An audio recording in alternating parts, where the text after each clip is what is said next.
14th day of February. This gentleman who's joining us by telephone is his name is Thomas Bingham, and Thomas is a songwriter and guitar player. Is a session guy over at Royal Studios for many years, and he has joined us. Hello, Thomas. How are you, sir? Hello. How are you? I'm good. Considering the weather and all, and the pandemic and everything else that goes along with it, we're doing okay. Same here. Yeah, we're just all keeping our heads down and trying to make the best of a bad situation, you know. Very much so. I was getting ready for the show tonight here, and Mark sent over a bunch of tunes, some of which we did have, and some other stuff that we didn't have. And you, sir, have been involved in quite the library of music over the years. More or less. More or less. That's a good way to put it.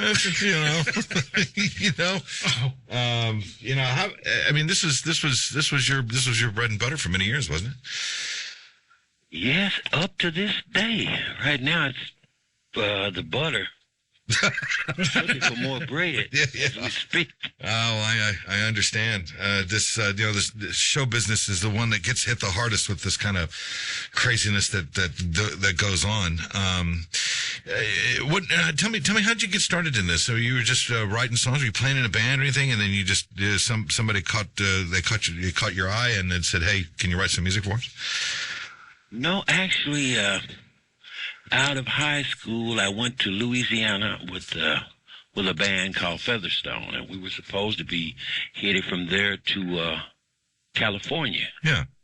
And it was 1 year happened, no California, 2 year happened. And about going into that third year, I said, hey, we're not going to California.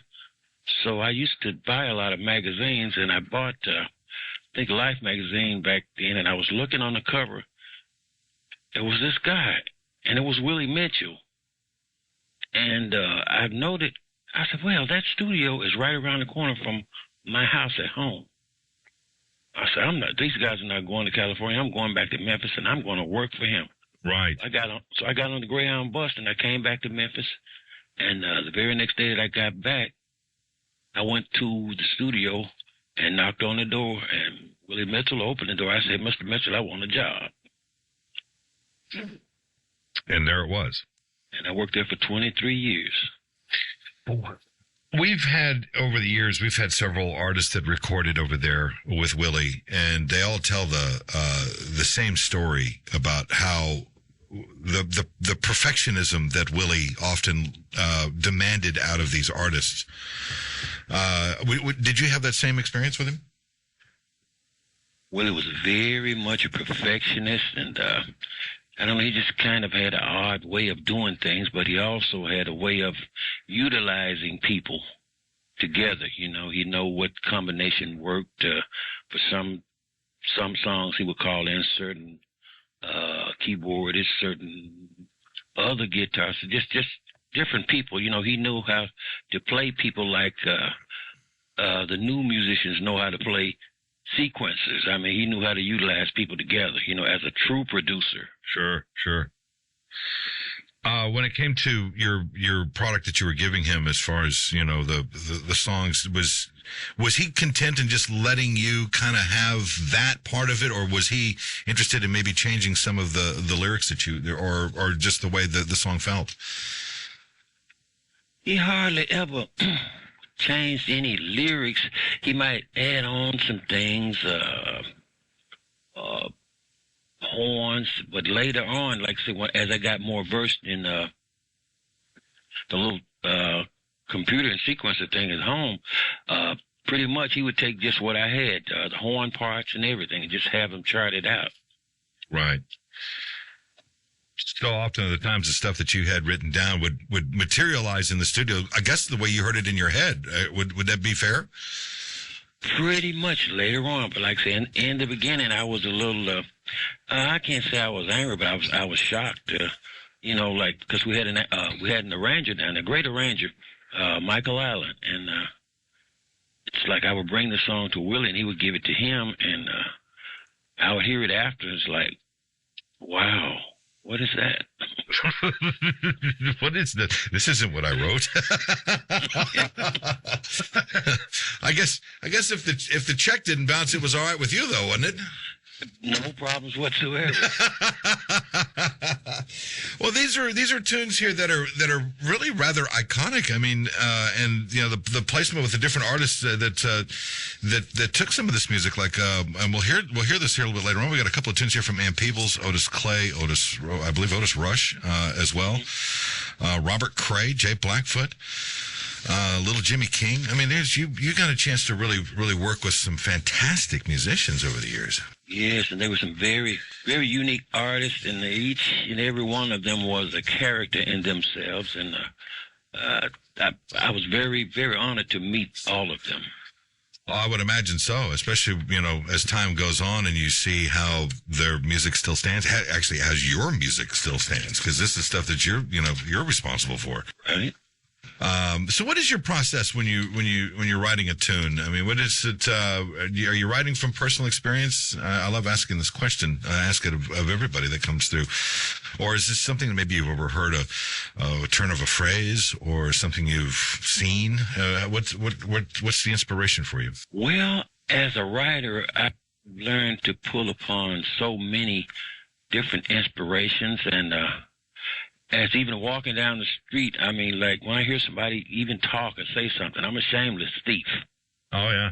I mean, I'll take a napkin. If I hear something even on the elevator, I might scribble it down because it piques my interest in my ear. And I say, well, that's a good song idea or a concept.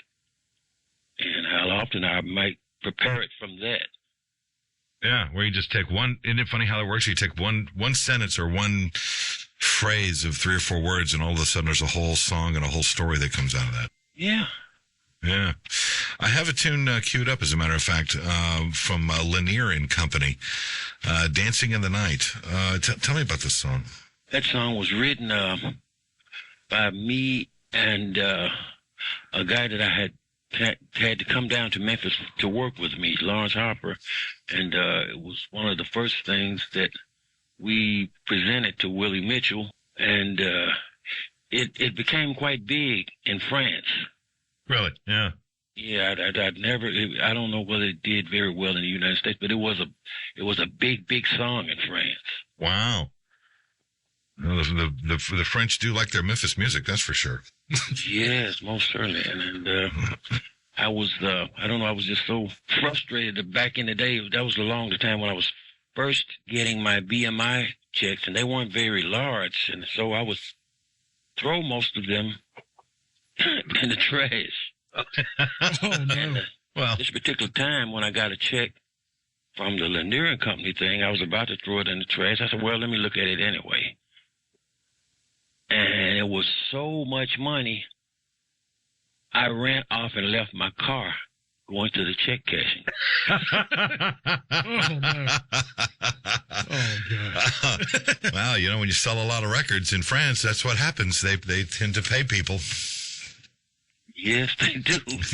Well, and then there's the United States, of course, whole different deal here. But well, on that, then I'm going to put you on hold so you can hear what's going on anyway. But I want to play this tune for everybody, and then we'll come back and we'll chat some more, and we'll play some more music. How's that for you? Fine. Okay. Well, here it is then. Let's get into the tune. This is Lanier and Company, Dancing in the Night, right here at Radio Memphis. Lanier and Company at Radio Memphis there in Dancing in the Night. The man who wrote that is on the phone there. Mr. Thomas Bingham is joined us. That was what was that, mid-70s, early 70s for that tune there, Thomas? I believe so. Late 70s. Judging by the disco-ish type of groove you got going in there. Yeah. Yeah, well, it was a popular genre then, yeah. Hey, Thomas, when do you remember going back? What was your first musical experience? Do you remember what that was that kind of sparked your interest? Well, all the way back, my first interest was playing drums. And my grandparents bought me a drum set. And on the weekends, they would let me take it out on the back porch. And as I was playing, this car pulled down the alleyway, and this man got out and was listening to me. He just stood there at the fence for so long. And he hollered up, he said, "Hey, how would you like to be in a band?" I said, "Well, go ask my grandparents." And how old were you then? I was 11 years old. Well, that didn't take long. You were gifted. Were you watching the drummers were you watching drummers on TV then? What sparked your interest in drums, may I ask? Okay, like as we used to look at TV, and I saw this drummer on some movies. It was Buddy Rich. Buddy Rich. Buddy Rich, yeah. And it kind of really got my interest. And then later on, I was fortunate to see this other drummer, Gene Krupa. Oh, yeah. Those two guys inspired a lot of kids to play the drums. Well, how old were you? Did you get the approval to get into that band, or how old were you when you, I guess, decided you wanted to, make music your career? You remember that? How long back was that? Well, it was around about that time. I mean, I thought that I wanted to do it, but like I said, when my grandparents approved me to play with that band, which was called the Memphis Sound, it was a blues band. Yeah. And about a month after that, I was playing in a nightclub on Thomas Street called Chester's Lounge. Oh, yeah. Every weekend at 11 years old, I had to put phone books on my drum stool to reach my cymbals. Yeah. But, and I was getting, to me as a little kid, I was getting a lot of money. I was getting $7 in a shrimp dinner. Well, you can't beat that. No, not at all. It's probably pretty good money back then. Money. Yeah, well, how long did you play with Memphis Sound? Okay, I played with them up until I was about, I think about 14, and then they kind of, just disbanded. I think the guitar player got sick, but all during that, that's where I got kind of acclimated to want to play the guitar, because every time we had a rehearsal, when he would set his guitar down, I would get off my drums and go pick it up. Yeah. Well, were you playing guitar, when you met Willie Mitchell, you were just talking about earlier? Or did you approach him just to help, I guess, with writing? Were you playing guitar then? Yes, I was playing guitar. Okay, I had been playing in some bands for years. Like I said, I just left Louisiana playing with Featherstone, so I was pretty... Okay, yeah. So you went into... well-versed. And then you went into, in essence, session work at that point. You were a session player, weren't you? Yes, I do recording sessions. When he first asked me about my qualifications, he said, "Do you know all your chords?" I said, "Oh, of course." Really, I didn't, but you'd learn them. I went that evening and bought the biggest chord book that Amro had. Oh, man. Yeah, for me, it was going through the Mel Bay book. The Mel Bay, yeah. The Mel Bay book, yeah, which was quite a bit smaller. It was a pamphlet compared to some of those big chord dictionaries that are out there now. Yeah, I had everything. Chord chemistry by Ted Green and music, quite a few more. Music theory and all of that. That's all in there. Yeah. So you're self-taught then, aren't you?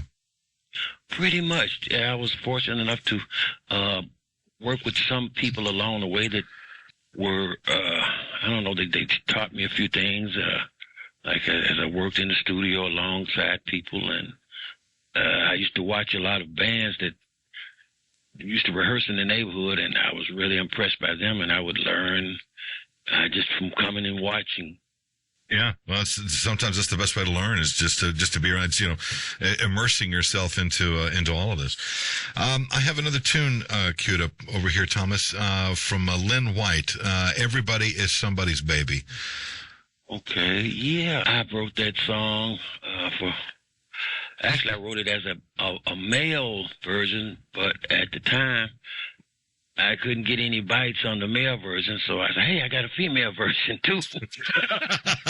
Oh, that's great. Yeah. You change a couple of lines here and there, and boom, you can go anywhere you want to. That's all you got to do. So you would have this music. You'd have folders of these tunes and stuff, and you would sell them. You just go around to various artists and offer these songs to them, or was it all through Willie Mitchell, or what's the process? How does that work? Well, I was also doing as a staff musician. I also was a staff writer for Willie Mitchell for those years too. Right. So it was so many songs I would turn in, and then there were other songs I would just have on my own sometimes. It just seemed to fit the session. Right.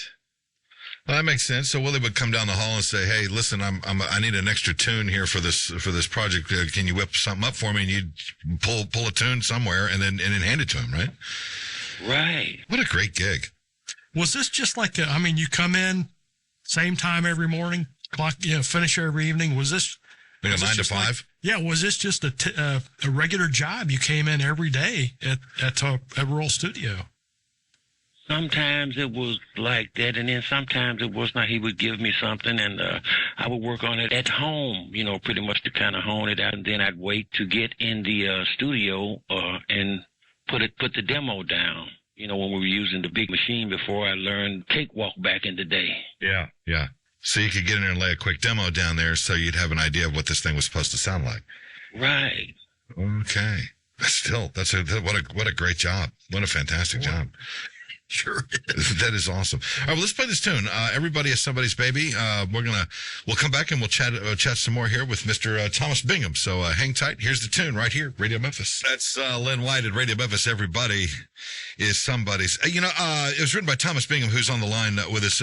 Thomas, we were just talking while that song was playing. Mark and I were having a chat, and we had this vision in our heads about what it must have been like over at Royal Studios, where you have there's offices down there, there's wood paneled offices, and you go in every day at 9:00 in the morning, and you're sitting down at a desk and you're cranking out tunes, and you walk them over to the studio. I mean, it must have been just a kind of in a way, sort of a surreal experience as to the way it is these days. Yeah, it was a process. It was pretty much, to me, I had excitement about it. Just kind of like writing under the gun, I didn't know. Sometimes when I brought it back, you say, yeah, or sometimes like, no. No, that's not going to work. Yeah, and I had to go back, back to the drawing board. Was it one of those where they come back there and say, hey, listen, we need something kind of snappy and up-tempo, that they just kind of tell you a little bit about what they're looking for, and you just give you a little bit of time and crank one out then, huh? I had, over the period of time, I had become to kind of feel and anticipate what Willie Mitchell pretty much wanted. So we got to whereas he would come up with a title and just bring me the title, and I would kind of feel it out, put the song to it, and bring it back and present it. He said, that's it. Wow, that seems so counterintuitive, to come up with a title first and then the song to go with it. But I guess there's no rules for this. That's just it. How did you present your ideas, Thomas, back to Willie, when he approached you for like a song like that? Were you actually, were you doing demo tracks to take back to him with your writing? How did that work usually? Well, when I started out, I was bringing him things on a 4-track cassette players. Yeah. Maybe had a mock drum machine and guitar line. I played the bass part, my keyboard part, and you kind of sing, basically how it went. And he would hear it from there. And as later on, as I kind of progressed to the computer and Cakewalk and different things, as technology developed, I would slap a CD down on the desk, and he would say, "All right, where you get that from?" It wasn't you, Willie. He said, have you been to another studio? No. What are you doing? Are you seeing somebody else, Thomas? Pop, I did that at home. Well, Cakewalk is pretty slick, though. That's the songwriter's palette right there. You can do all sorts of fun stuff with that thing. We're going to take a brief break here, if you don't mind. It's a commercial break of sorts, and when we come out of that, I was going to play Little Jimmy King, the great Little Jimmy King, with "I Got Sick One Day." Tell me about that tune. Well, that was a song that I initially recorded. It actually, I was mad at a girlfriend of mine, and this wasn't one of the ones that I even was anticipating turning in as a writer. But I just wrote it because I was mad at a girlfriend of mine, and I was thinking about it because I had became ill, and she was nowhere around. And I just was kind of frustrated, and I was kind of envisioning the song as more rockish than anything, but like I say, I was really impressed by Little Jimmy King, and he needed some songs for this particular album. So I said, hey, why don't you try this one? And he listened to it. He said, hey, I like that. And there it was. Yeah. Well, I tell you what then, Thomas, we're going to take this break. I got a little quick news headline happening here. We got this short commercial break. We're going to play that tune. We'll come back and continue on. Is that okay with you? That's fine. All right. Hang tight. We'll be back. We'll be back with more with Thomas Bingham and Little Jimmy King. We'll get it started right up out of the break. Here's the latest headlines from FSN, Radio Memphis. Little Jimmy King, Radio Memphis. I got sick one day, written by Thomas Bingham, who is on the line now. Thomas, I can tell you were pretty put out about that whole mess there with her, weren't you? Oh, pretty much. well, Jimmy got it captured for there. He caught the whole emotion of that song. He really did. When you sit down with these artists as they're laying these tracks down, do you give them some type of directorial notes on what it is you're trying to emote in the song, or you want to let them kind of feel their way through it? Oh, well, basically the latter. I just write the song, and if I give it to an artist, I want them to breathe with it, make it theirs. Yeah. Yeah, that makes perfect sense because, there's the ones that are recording it and you're not necessarily picking I guess it doesn't happen often, but you're writing a particular song for a particular artist. I mean, I know that tends to kind of happen, but there's been others that you just pull off the shelf and give to an artist for them to record. But, when you write, do you often have anybody in mind, for those tunes? Sometimes I do. I write a song geared for somebody. Like I said, back in the day when a session was coming up, I would write something I think that was in their genre or their type of delivery, and I pretty much almost tailor make it, and the rest of the way I would just say, well, hey, just do your thing, I say, you hear my basic melody, but just do your thing. Yeah. That's pretty simple. That's a good way to do it. And I guess between, the days of working at Royal Studios with Willie and today, it probably hasn't changed a whole heck of a lot for you, has it? No, not a lot. I mean, you sound like you're hanging around studios. I guess you just get to know some of these artists that are going to be going in and recording some stuff. They're prepping a new record, and you say, "Hey, I got some music for you. Might want to consider," that kind of thing. Yeah, you make a pitch, and if it's something that they like, they might want to cover it. Sure.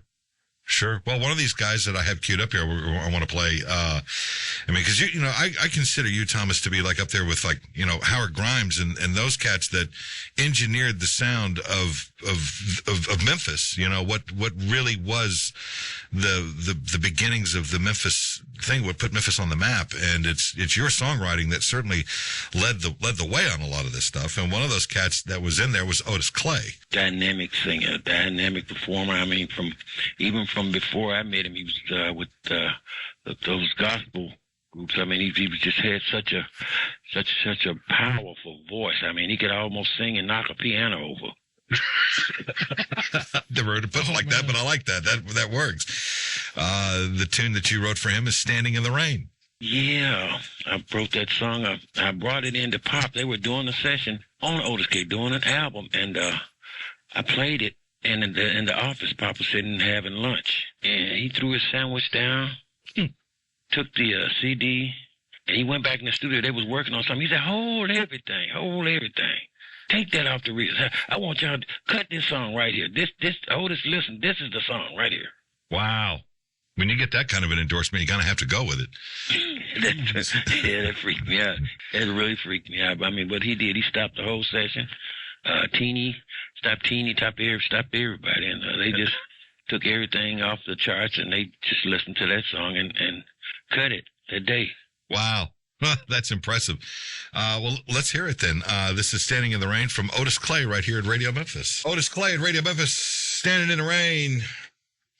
You're right, Thomas. That man has a powerful voice, and boy, he really just took that tune and just ran with it, didn't he?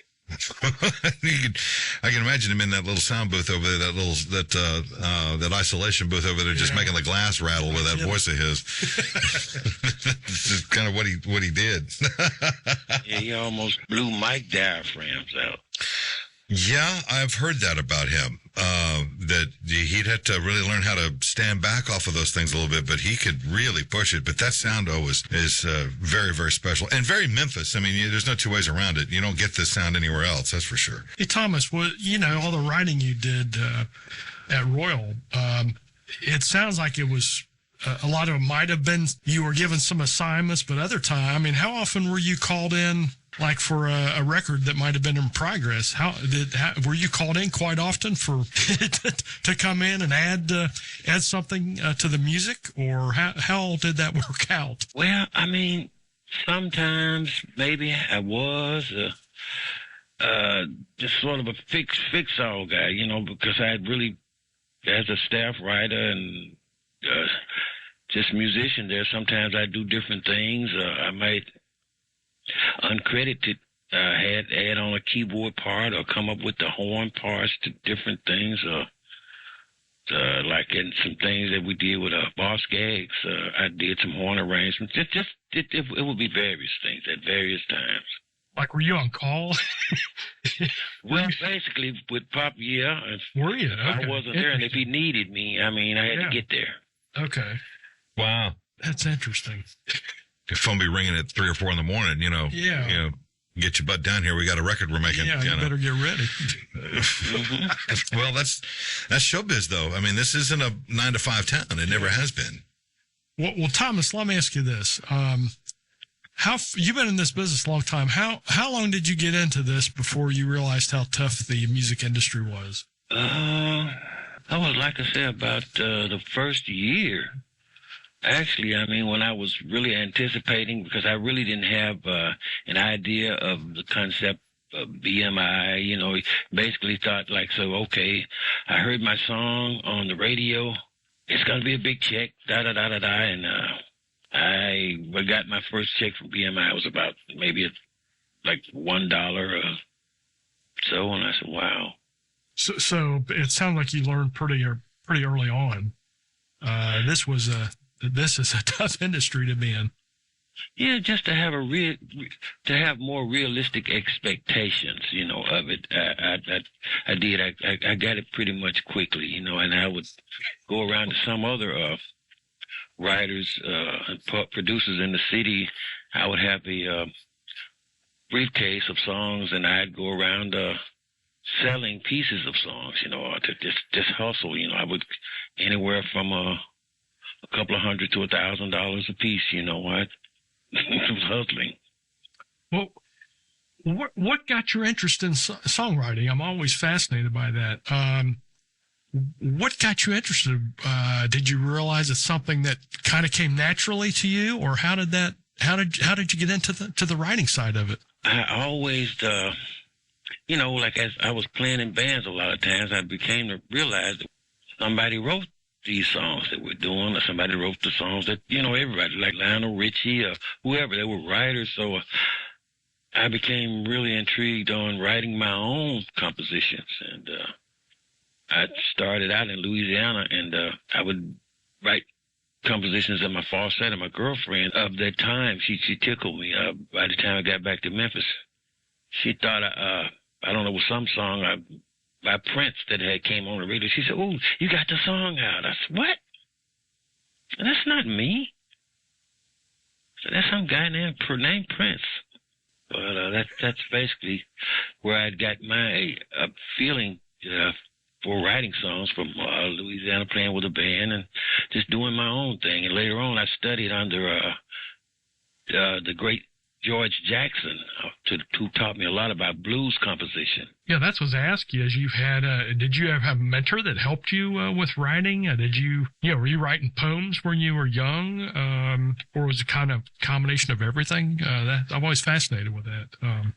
Well, I always was scribbling poems. I didn't really know that it would lead to songwriting one day, but I don't know, people always used to tell me that I had a way with words, Well, that's part of it. I mean, there were, guys like Jim Morrison from The Doors, who always considered himself more of a poet than a songwriter. That's for sure. Exactly. But he charted quite a few tunes. Well, no slouch here either. Thomas you've gotten songs that had won Grammys, and did they win? I know you were nominated, or they were nominated. These songs. Did you personally ever get any nominations out of this? Well, not personally myself. I mean, I had songs that were on Grammy-winning albums. That's better than nothing. Oh yes, it is. I mean, I was honored. I had songs on Otis Rush and Robert Cray that were on Grammy-winning albums in consecutive years. So, I'm backtracking here. Just a thought occurred to me. So, when you're writing a song and you're going to go sell it, and when you sell that tune and the fee is agreed upon, that's it. There's no more to that after it leaves your hands and it's gone. Is that right? Yeah, when you outright sell something, I mean, it's like they would term it as work for hire, and that means when you do a work for hire, they become the actual technical writer, and you no longer have any rights within the composition, publishing, or licensing, or anything yourself. I mean, you just, whatever you got up front, I mean, that was your compensation right there. So in essence, it's not much different than, like, say, a session guitarist or a session bassist. Yeah. They get paid a fee to perform on that track, and then once they get paid, that's it, they're done. That's basically it. Wow. Well, have you had the honor of, are you getting any, did you have any songs out that you are getting royalties from still, or are right now, or was it all the session staff work you did? Oh, well, no, I didn't. Well, the songs that I was giving away, I didn't know. I didn't really think they were going to do anything anyway. But every song that so far that you played, here and there, I'm still getting some royalties on all of them. Okay, well, that's good. Okay, I'm glad to hear that. Yeah, yeah, because you're trying to understand this. Yeah, yeah, because this part of the snaky part of this business is that Cash McCall. Remember the stories we heard from him about basically signing off that stuff at gunpoint. Yeah, and exactly. There's all of a sudden all your creative is gone and it belongs to somebody else, and now you don't know where that song goes or leads. But if you're able to maintain your publishing on this, because you're a publisher as well, so you're not selling that part of it. You're just selling them the rights to the tune for them to record and do whatever they want with it, and you get a percentage of the sale. Is that right? That's particularly right. At some point during my association with Willie Mitchell, I got a publishing company. George Jackson himself called in to BMI and set up my publishing company for me. Yeah. And I was told inadvertently, hey, you need $1 million to set up a publishing company. And I really didn't know, but that wasn't true. But however, I got the publishing company set up. When I came back down and told him I had my publishing company, and so instead of him giving me X amount of dollars, I would just rather have 50% of my publishing from here on out, and we worked the deal like that. I see. Well, that seems, and I guess with the artists and the producers and all of that as well, that seems like an amenable, almost an expected part of the business. Then is that if you're dealing with a songwriter like yourself, that there's going to be a little give and take when it comes to the publishing and who owns the rights to it at the end of it. Mm-hmm. Ain't no school for that business, because I just got lost in the middle of all that. But I get it. And we were talking about at the top of our conversation. Right now it's tough for everybody, and you're having a hell of a time trying to get artists to even think about it, because nobody's really doing much of anything. And I don't know of any studios that are open and working right now in the middle of a pandemic. Not very many, and if there are, I mean, they're doing a whole nother genre of music that doesn't use very many live instruments. I mean, they're using samples, they're using a little of this, a little of that, and arpeggio, and hey, that's the song. I know, isn't it weird now when you think about it, just how stripped down and computerized and sterile it's become? Sure has. Well, are you doing a lot of writing with all this, being time, not, with all the pandemic and having a lot of time, off? Are you doing a lot of writing right now, Thomas? Well, I mean, to be honest, with me looking at the fact that I didn't have a lot of prospects of artists to place things on these days, I can truthfully say I've started about 100 songs. I haven't finished any. Well, at least in the last 2 years. Yeah, well, yeah, but they're there. They're waiting on you. Yeah, they're there. I mean, I got some things and, the concepts for a lot of songs, but it's just the basic thing. I always try to look at the whole process, and when I see that I didn't have anybody to actually place the song upon, I don't know, I might have lost a little inspiration on it, just to be honest. Well, yeah, I mean, it's hard to be inspired when all of this is going on. I mean, I get that. It's, with a pandemic and everything that goes with it, it's hard to really just want to get out of bed and do anything, it seems. True. There's that thing in entertainment, that whole soul-crushing self-doubt that creeps in every once in a while. It's like, am I an imposter? When have I been faking it all this time? I get it. It's horrific, absolutely horrific. But you gotta keep pushing through. And there's always going to be artists out there that are going to be looking for songwriters like yourself. I know that to be a fact. Well, I'd love to connect with them.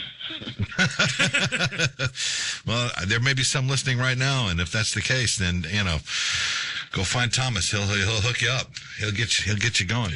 Yeah. We're gonna pause here, Thomas. We're gonna take a brief break, and when we come back, I got these 3 songs here from Ann Peebles. That I was just going to play all 3 of them here and talk about. These are pretty. All 3 of these are really impressive tunes, first and foremost. But they were all part of a very particular collection, aren't they? Yeah, they was also her debut return to the industry LP on Rounder Records. I mean, I have to get that record deal, and plus they were used in a movie called All Tied Up. And yeah, I'm sure that had to have been quite the deal for you to cash in on that deal. It was exciting. I mean, and of course, it wasn't a top movie, so I didn't get the money that I thought I was going to get. But I mean, I did get the prestige of having my credits fully given in the movie and in the end credits. So sure. That's all stuff that just helps, add up rack up the rate a little bit, Yes, exactly. You get what you pay for. If you want a song written by somebody that's been put into film, then, Thomas is your man. But I tell you what, Thomas, we're gonna pause here. We'll be back in a moment. We're gonna play these 3 tunes and we'll talk about them. If you don't mind hanging on a little bit longer, we'll do that, and then we'll continue on. It'll be fine. All right, there we go. We'll be right back with more of the Ann Peebles next, right here at Radio Memphis. Hi, this is Thomas Bingham. You're listening to the Booze and Blues Show worldwide webcast, Sunday evenings, 8 to 11 p.m., U.S. Central Time on Radio Memphis. 3 tunes here from Ann Peebles at Radio Memphis there, written by Thomas Bingham, who is on the line there. Great tunes there, all 3 of those. Yeah, He's My Superman was that one, Just You and Me. Just You, Just Me, rather, and Ain't No Business in that set there as well. Great work, Thomas. Absolutely great work on your work. Thank you. Is there like any artist out there that you would be like on your dream list of people to sing your music? Oh wow, yeah. Like I'd always had a pet idea of the Rolling Stones doing songs. I had squirreled away for them, and well, there's quite a few more. I mean, but those are one of my really dream artists, and believe it or not, also Willie Nelson. Yeah. As far as like that genre, and I also I really had a song that I had written called $7 Billion, and I wanted John Lee Hooker to do it, and by the time that I was almost about to be introduced to him, I mean, he passed. Oh my. Yeah. The Stones are no strangers to doing music written by others. Of how they made a career out of a good bit of that. That's for sure. What about somebody like Elvis? Would you have written for Elvis, you think? Yeah, with pleasure. Aside from the obvious, but could you? Because Elvis never wrote anything on his own anyway. But he had songwriters around him all the time. But I don't know. I wonder how that would have. How that would have transpired, going to see Elvis and presenting music to him. I don't know how that. I know he was fairly picky about some of that stuff. Of course, he's like any other artist. He's going to completely make that song his own. I'm sure. Talk about somebody who didn't need to write anything. Elvis shows up in the studio, he needs a song, and somebody's handing, putting one in his hand, and boom, there it is. There's a hit record right there, right out of the box. Yeah, Colonel Tom Parker, whatever he gave him, Elvis was singing. Well, sure. Yeah, the menu over at Pete and Sam's. Yeah, he'd make a hit out of it, more or less. Absolutely. There was what we're going to ask you. What was we were just talking about? Thomas, here's the question I have from a writer's standpoint. Yes, I'm sure there had to be some pressure put on you, but yeah, what happens if you get writer's block? Did that ever happen? How do you, there's got to be a lot of pressure in that writing in your writing. How did that ever affect you like that in any way? Well, when I was active as a staff writer, sometimes you'd have those periods, when it was pretty much, hard to finish something, but that magical person called need to pay your rent. Exactly. It brought that creativity out as far as that. But sometimes when I wasn't under the gun, so to speak, to do anything staff-wise, and just was trying to do something on my own, sometimes, you will get, I guess, a writer's block, a creative thing. Then I think some things writers can do is listen to other writers, and see how they vibe about it. Sometimes it gives some people inspiration to get back to their own thing. Yeah. That need to pay the rent monster. He's always knocking on someone's door, isn't he? Yeah, he brings a lot of creativity. real quick. Yeah, no pressure. No, not at all. No, I don't know how guys like you have been able to do it, man. It's tough. That has to be. Yeah. Oh boy. Tell me about your work with Otis Rush. I was so pleased to meet him. He was like a legend in my eyes. I had heard so much about so many of his songs over the years. He's one of these bigger than life guys. And when Willie said that they were going to record that album down there at the studio, I was so excited. And when he told me, hey, he might want a song from you, and I picked this particular song that I had in mind called "You Fired Yourself." Because Willie had a title called "You Fired Yourself." I kicked around some different things. Finally came up with what I was satisfied with, and I brought it back to him, and I played the guitar demo and everything. And Otis was there when I came to the studio that morning. He had heard the demo. I walked through the door. He said, "Oh, that's the guitar slinger there, huh?" He blew my mind with that. And so he took it right there on the spot and made a record, huh? Yeah, he said he liked the song, so we did it. And like I said, it was next year that the album was up for a Grammy, and it won the Best Traditional Blues at the 41st Grammy Awards. The whole album, which was called "Any Place I'm Going." Yeah, House of Blues Records. And this is the only tune. This is the only tune that you contributed to that album, isn't it? That's the only one that I wrote. Yes. Yeah. Well, let's play it, shall we? All right. Let's get into it. Here he is, Otis Rush. You Fired Yourself, Radio Memphis. Yeah, kind of I get it, man. I fired yourself.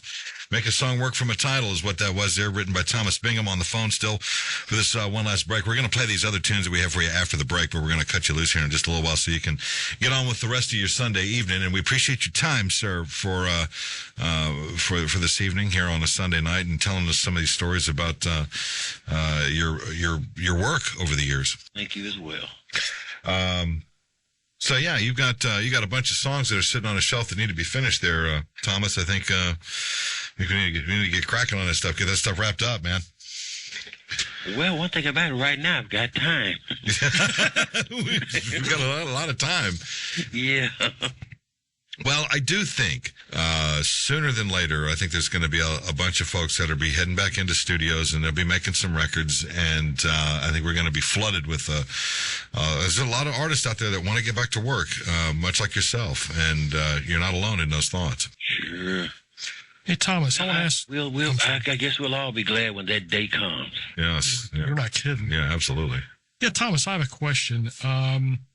You're an integral part of Memphis music and the Memphis sound. To you, what is the Memphis sound? What makes Memphis music? I always like to ask questions like that with musicians. What is the Memphis sound to you?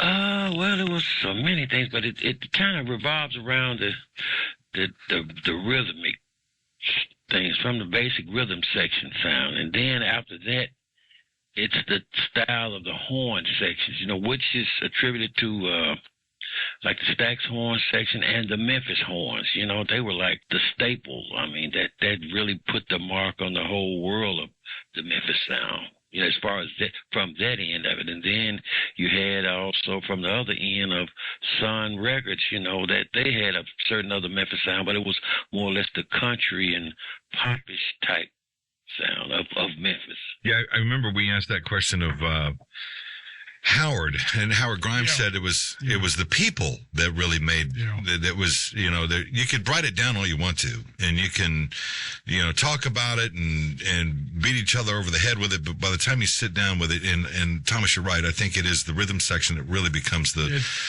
true backbone of all of it. It really is. I think it is. You're right. That's why bass players are held in such high regard in this town. Exactly. Yeah, they hold it together. I mean, they make the glue. Well, yeah. Yeah. And there's so few of them. There really is. A good bass player can work 5-6 nights a week in this town.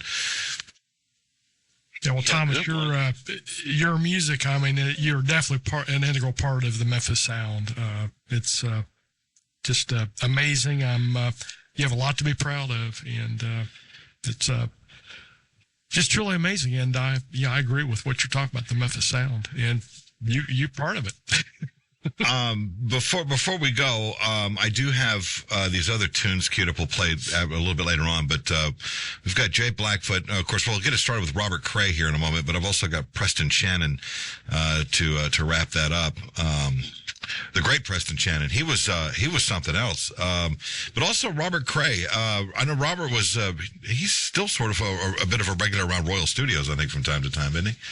Yeah, they just did an album with remaining members of the High Rhythm section. I think I wasn't on that particular session, and but yeah, they just did. And what about Jay Blackfoot? Tell me about him. Jay Blackfoot was really a character. I mean, he was funny. He was very intense. It's something that he liked. He had a very excitable, high-pitched voice that even if he wasn't excited, it sounded like he was. Just the way he talked. Oh, sure. And then, of course, Preston Shannon, a longtime Memphis musician, and you couldn't go down Beale Street without finding Preston playing somewhere. No, he's still doing very nice. Very nice guy. I mean, I really liked Preston. Preston liked me, and that's before the album All in Time. When Rounder sent him down to do that album, Willie Cobb said, "Hey, Preston's going to do an album down here." He said, "I don't have any songs, right?" I said, "Yeah." I said, "Well, what do you want me to do?" So I want you to write most of the songs. I said, well, how long do I have? He said, I'll see you tomorrow. Uh-oh. And being the wordsmith that you are, you showed up the next day with a